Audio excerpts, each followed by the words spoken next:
أرحب بسعادة الأستاذ موسى.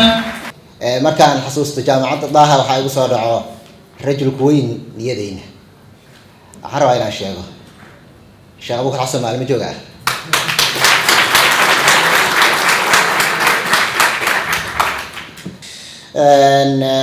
waxaan rabaa inaan si gaar ah u dhaho qaanuunku waxa uu xalliyaa mashaakilka saa darteed waa ku faraxsanahay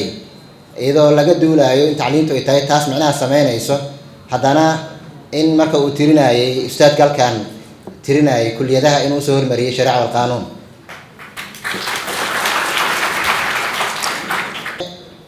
waxaa nuxurka noole waxa waaye si aan u helno kalsooni aan ku noolaano in aan ka shaqeyno in aan kobcino ardada baranayso qaanuunka maanta waxaa nasiib darro ah haddii ruux la yiraahdo dal A iyo dal B ayaa lagu siiyay midkood in lagugu maxkamadeeyo muxuu fiirinaa wuxuu isweydiinaa dal A haddii uu ku yaalo Yurub dal B uu ku yaalo Afrika wuxuu aadayaa Yurub si taas marka aan u tirno waxaan u baahannahay inaan kobcino xirfadeynta qaanuunka inaan kobcino ardada nagu soo socotay ee qaanuunka baratay deegtooda waxaa saaran culays weyn saaran hal rabaa inay la wareegaan arrintaas